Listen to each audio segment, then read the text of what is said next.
it's okay if we take a step back and breathe a little bit and do things a little differently. I've discovered a whole new palette, a whole new of exciting roles, of exciting music that I'm again very passionate about. I've always been passionate about what I do. Good morning, Laura. It's so lovely to meet you here on Zoom. Hi, Petra. It's really nice to meet you too. Where are you based at the moment? I am in Bucharest, Romania. Oh, wonderful. Yes, I'm Romanian American. Mm-hmm. I was born in the United States, and after the fall of communism, my parents and all of us, we came back to Romania, and we've been here. Ever since. But I left. I went to school here, and by my parents, when we moved here, my parents said, "Which school is closer to where we live?" And it was the music school. But I don't believe in coincidences. No. I believe that everything happens for a reason. So my sister and I went to the music school. I went to the music school and my sister to ballet school. And I took violin. I was not talented at all. Really? I didn't enjoy it, but it helped me very much with my musical ear. So that was definitely a plus. And in high school, I took singing, and then I went to the conservatory. And then right after that, I left for Vienna, where I was hired at the opera as a soloist. I read that, and you were quite young when you came. I was 24. Mm. I was 24, and I was young. I was passionate. I was, when I was here, I had every penny that I had, I would save to buy books or to buy CDs, books related to singers or to composers or to music in general. I was always very passionate about music and about research in general. I listened to so much music, and I actually grew up listening to classical music because my parents had the vinyl records. Oh, and yeah. Mozart symphonies and Beethoven and Hermann Prey and Elizabeth Schwarzkopf. It was wonderful. Dietrich Fischer, Dieskau, it was wonderful to listen to. So I grew up with that passion for listening to music. And all of a sudden, I'm in Vienna and looking around myself and seeing that the people that I was listening to on these CDs were now in front of me. Wow. It was incredible because I was so passionate back then and so excited, and I was a dreamer. Yeah. And then I got to Vienna and I was living that. I was living that dream and that passion. It was incredible to find myself in that position.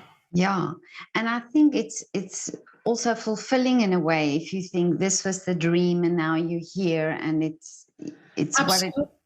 It is fulfilling, but up to a point, because once you get there to see your dream right in front of you, then you go the next step and you have to work. Mm-hmm.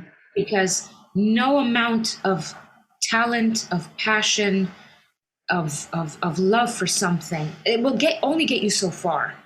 Yeah. You have to put in the work.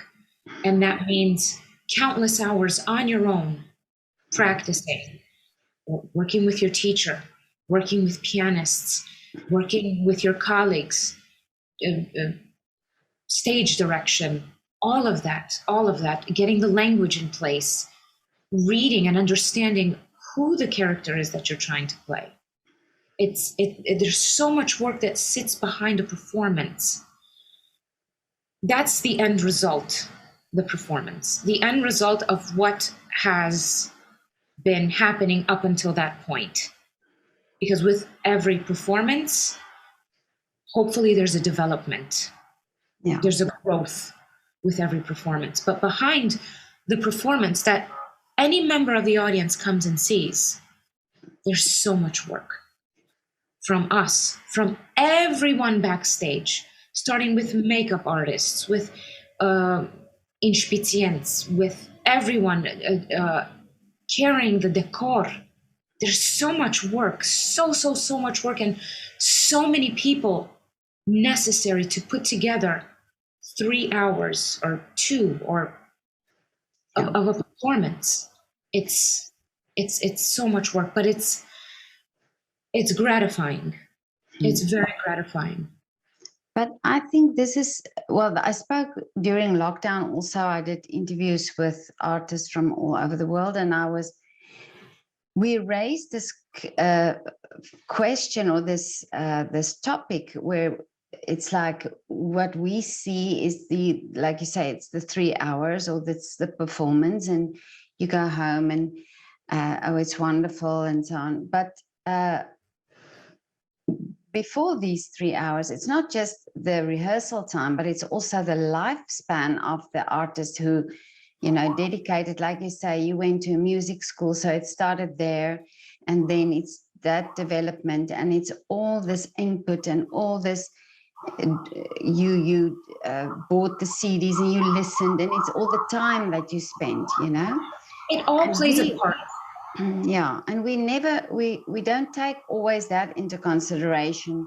And it's not, it's not that you want to look at a performance and necessarily think it, but I think you have to value the arts for that. You have to value the artist and the art because of that time frame that's involved in producing these 3 hours. It's a part of it, definitely, but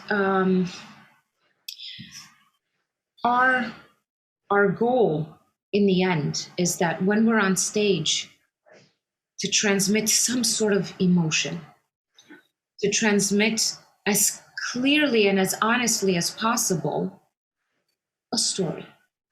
Yeah. And whether I've always thought that whether someone leaves happy or sad or angry or frustrated from a performance, they leave feeling something. Yeah. And I think this is what opera, what music will do in general. It should, I believe, find that deep place within the person listening as much as possible and create some sort of emotion. We come to the opera to feel. Yeah, I totally agree with you there. It has to do with that, and it doesn't always have to do with I think this whole idea of, I understand some artists are stars, but I think it's more about the art than it should be about the stars. Absolutely. I believe that a lot of the people I've sung with, so many wonderful, incredible artists who have had immense careers, who were so incredibly humble. Someone like Krasimira Stoyanova. I made my debut in Vienna as Susanna with her. Really? It was incredible. She was such an example of what an artist should be, and an example of humility. There was no aura of stardom around her. And it was the same with Ferruccio Furlanetto when we did the premiere of Boris in Vienna. He was wonderful. He was an incredible artist on stage, and backstage so humble. And I remember speaking to him about singing and about all sorts of things, and he was so kind. And I was a newcomer, and he didn't need to speak to me, but he spoke to everyone. And I remember so clearly during those performances because his singing is absolutely unbelievable. It's so impressive. The same with Stoyanova. But I had a scene where I was supposed to embrace him. I was singing Xenia, his daughter. And I remember I didn't embrace him all around. I embraced him so that I could feel him here, so that I could understand how he breathes. Oh, really? Sings. Yeah. And it was incredible. It was incredible. And I think that the biggest artists are also, a lot of them, not all of them, but a lot of them are very, very humble. Mm. They know who they are, but they don't feel the need to show it in a way that that is not that takes away from the art. Yeah. But now tell me, in Romania, how is the scene? What is the scene there, and how much opportunity are there for singers? Well, there are theaters in a lot of the main cities in Romania. The reason I came back here, it was during the pandemic, and my husband and I, we got engaged during the pandemic. Oh, wow. Yes, yes. And we got married during the pandemic. Oh, wonderful. And we had a baby during the pandemic. So things happened quite quickly. But we said we were in Munich, because after Vienna, I went to Munich and I was there for a few years. And I was in the theater fest for about 5 years, and I guested there afterwards. And but once the pandemic hit, everything stopped. Everything stopped, and it really made me think long and hard, because it's a horrible thing what happened. Yeah. It's a horrible thing, but that's not to say that there was no good that came out of there. There definitely was, because I think for every person it's a very particular experience. My personal experience was that I was given the gift of time. I could practice, I could study things, I could study new rep without being kind of racing against the clock. When am I going to study this for the next thing that's coming? When am I going to study this? And I had that all of a sudden. And it was quite a relief to have that. And also it makes you think that in any second you could lose everything. Everything. And taking it a step further, you realize what really matters in life and how to prioritize things.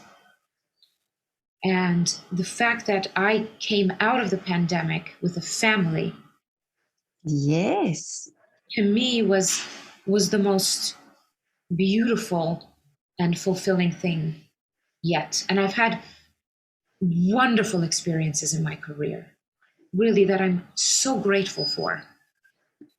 But when your personal life is also on in a good place, in a profound place, it makes everything better. It makes everything easier. And that's why we left, to get back to that, because it's so easy to develop the subject and to go in all sorts of different places. But it's so interesting. Yeah. We said everything stopped. We are far away from our families. My husband is Swedish, so his family is in Sweden. My family is here. And we chose Romania. Romania. My husband loves it here. And I'm so impressed with him, because he's also a singer, a fantastic tenor. We met at the Bayerische Staatsoper singing a world premiere in the festival. Really? And yes, it was. So it was love at first singing. Yes, you could say that. You could definitely say that. But we spoke a lot. We spoke a lot, and we got to know each other quite a bit, and that was very helpful to both of us. Yeah.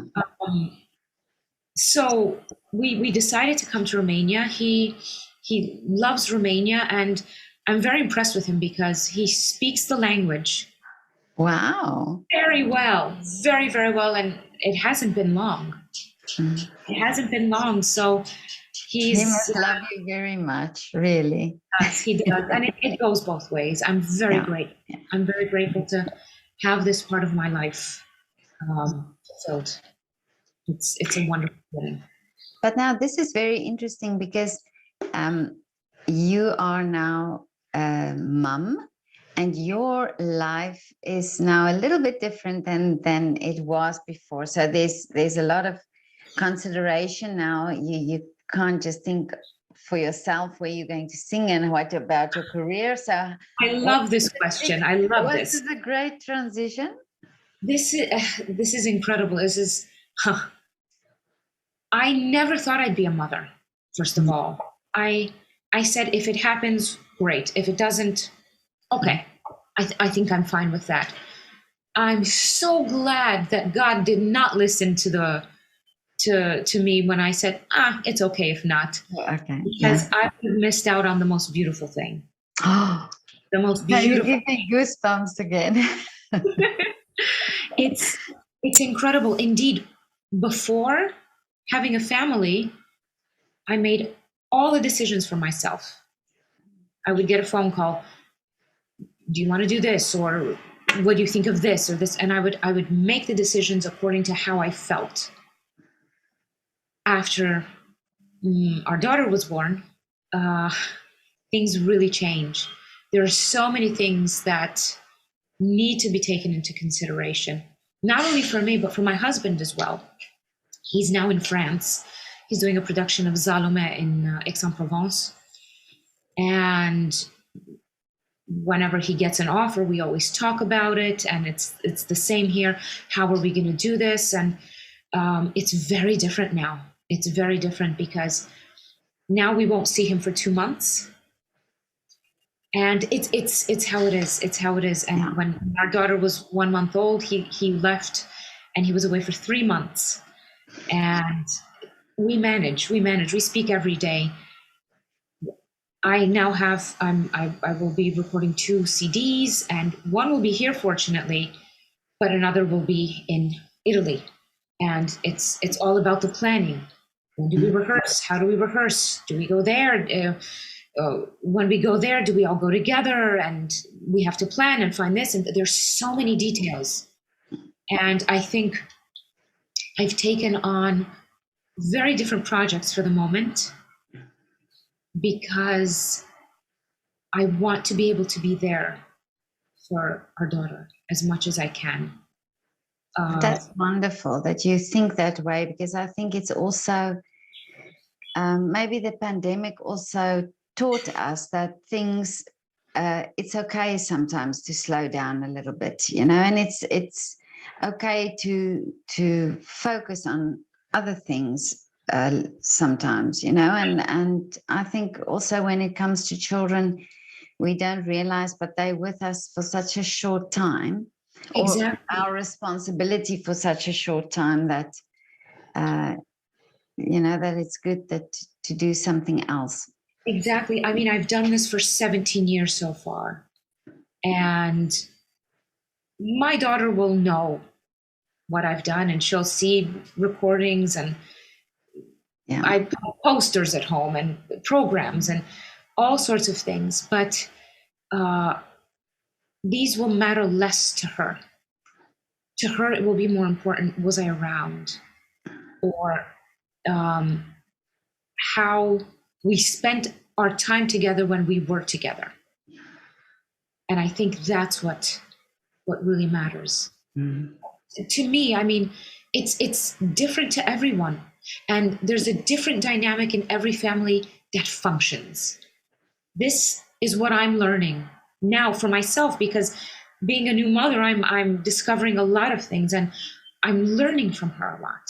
I'm learning so much about love, but really, really, I use this word because it means a lot. Profound love.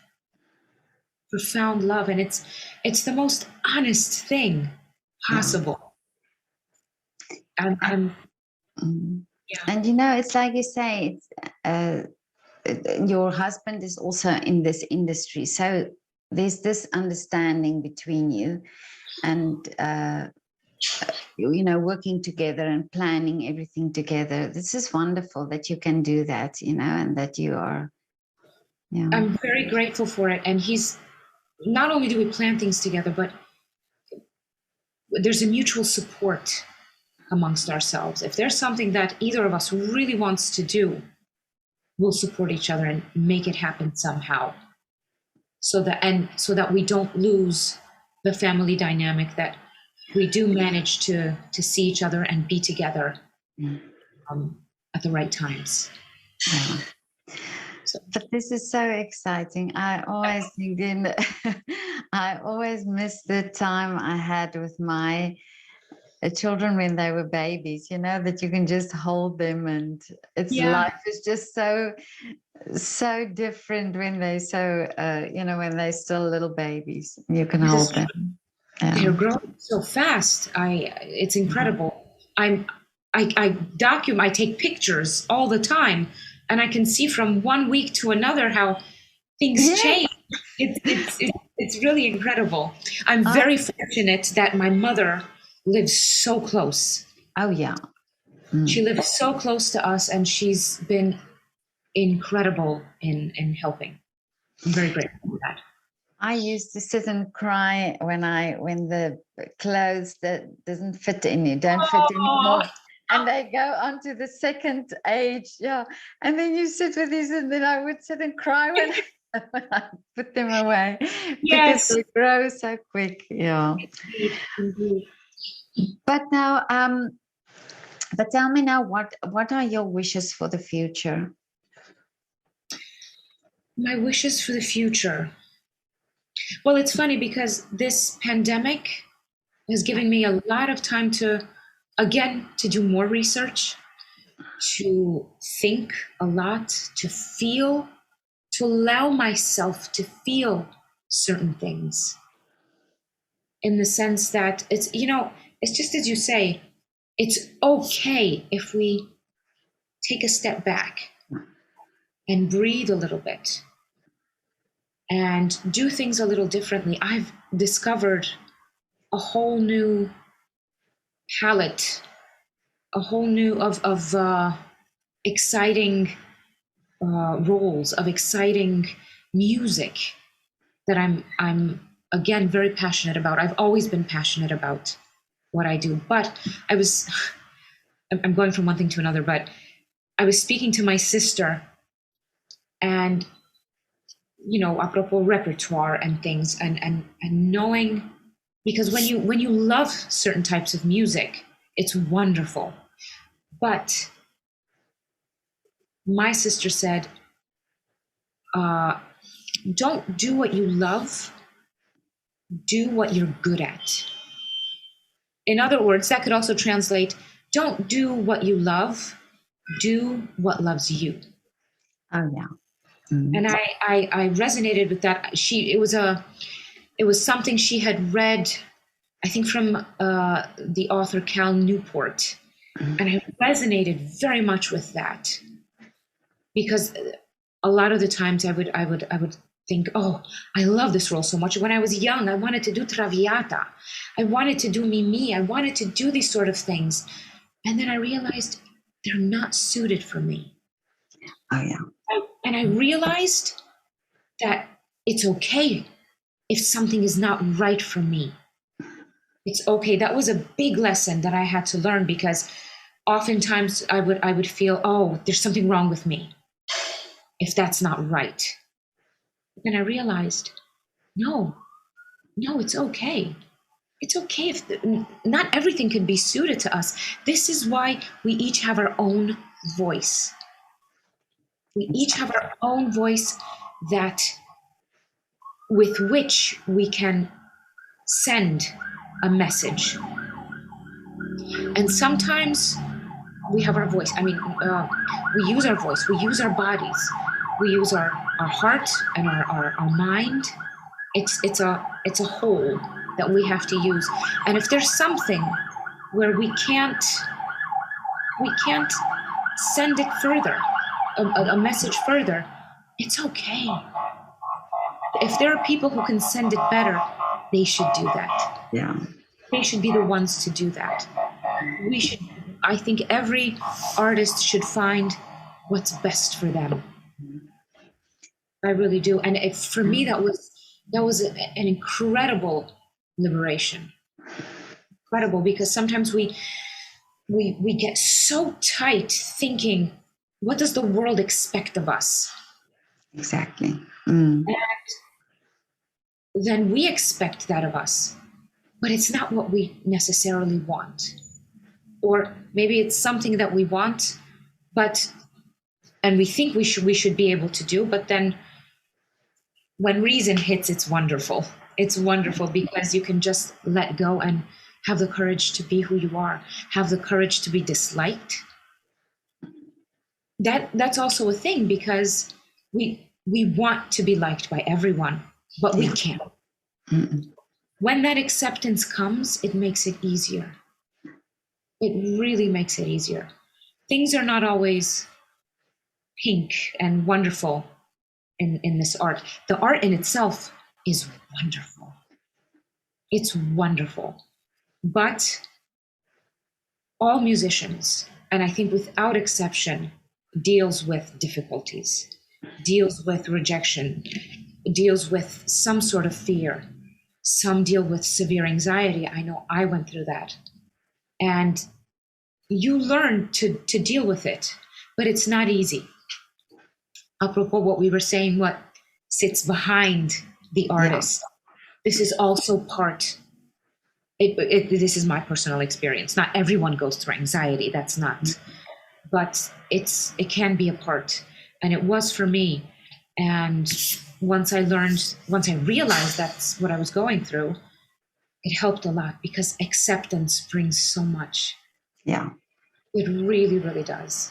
So I'm grateful for that.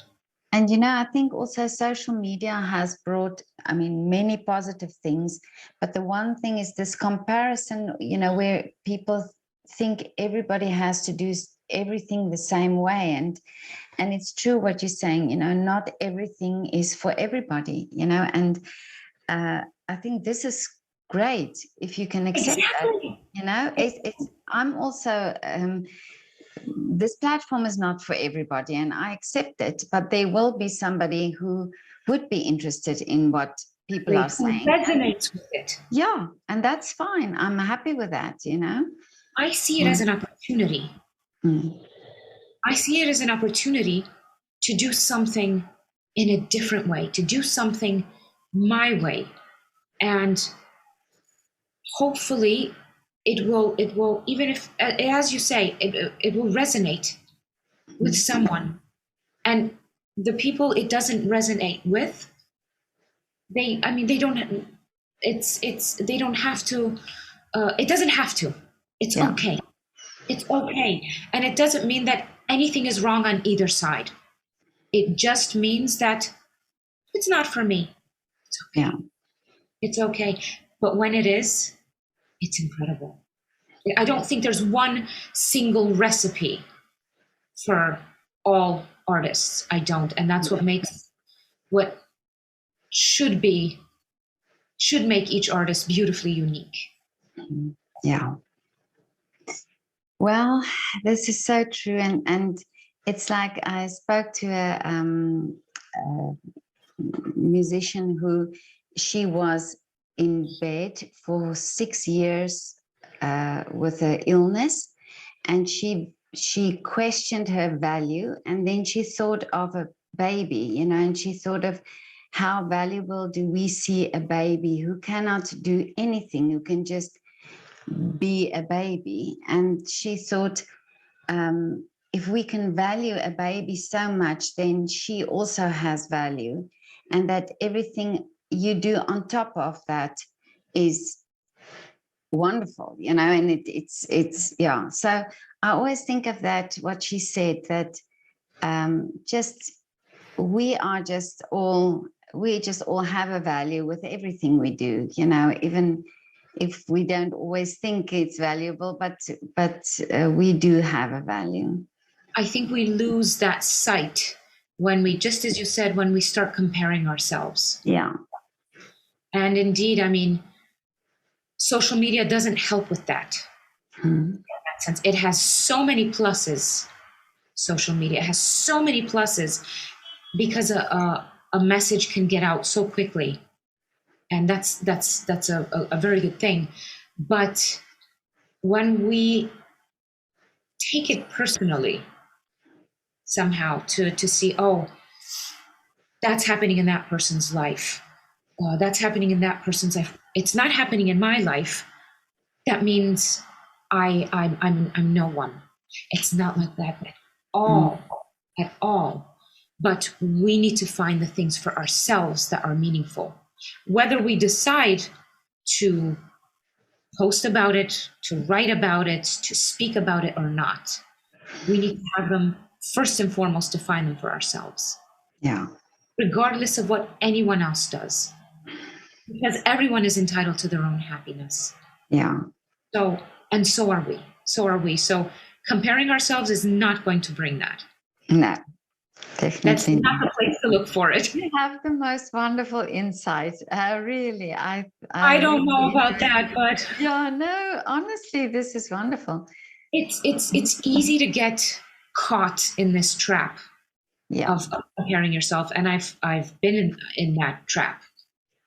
I'm not saying now that I don't fall in that. I fall much less. I'll say that I fall much less in that, and I'm grateful for that. Well, I think sometimes when you hold that baby in your arms, you just don't care what's happening or what. Nothing else matters. Nothing else matters. I always felt that way, but incredible. But Laura, tell me now just one more thing. Can you do a shout out for a restaurant or a coffee shop there in Bucharest? I've never been to Romania. Yeah, tell me, where do you go to? What's your favorite coffee shop?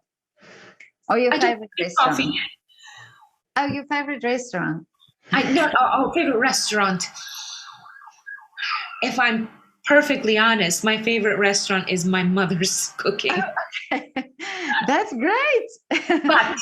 But that being said, there are a few places that are with traditional Romanian food. Yeah. And those are the places where people usually go, tourists, when they come, because it's exciting. It's traditional Romanian cuisine. You have violinists and you have singers singing folk music at these places. It's loud, but it's quite an experience. It's quite an experience. I can definitely take a photo. Yes. Yes, absolutely. Name a place, and then I'll tag them in the description of the video. I will do that. I'll do that. I'll do a link up there. So, which place can you name a place? Well, there are a few, but I think the most popular, so to say, is called Hanul lui Manuc. It means Manuc's manor. Oh, okay. And it's kind of it's in a medieval style. It's really interesting. Oh, wonderful. Okay. I will do that, and I will put their link. You'll just have to write me their name, please. I will do that. Absolutely. I mean, Bucharest is beautiful, but there's also a lot of traffic, and Romania is a stunning country, and I think maybe not a lot of people know that we have mountains up in the center of the country in the north, and we have the sea. We have the Black Sea in the south, and we have the best of both worlds. Mm-hmm. We have the best of both worlds, and the countryside is, through its simplicity, breathtaking. Really? because all you need to see is the sunset. My father is a photographer, Okay. and he takes many beautiful pictures of the monasteries, especially churches and monasteries in the country, but also landscape images. And you see a sun setting over a hill, which when I say it, it doesn't sound so exciting, but it's breathtaking. And for a moment, time seems to stand still. And there are so many parts of that everywhere in the country. So I'm very proud.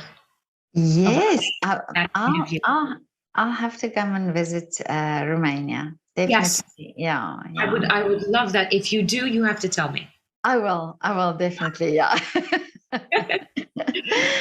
But Laura, this was so lovely to talk to you. And I enjoyed this thoroughly. Thank you so much. yeah, and hold your baby any possible moment that you can, because that goes away so quickly that you can do that.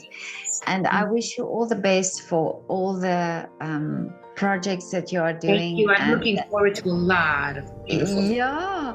Thank you so much, Petra. This was wonderful. It was wonderful. me too. You too.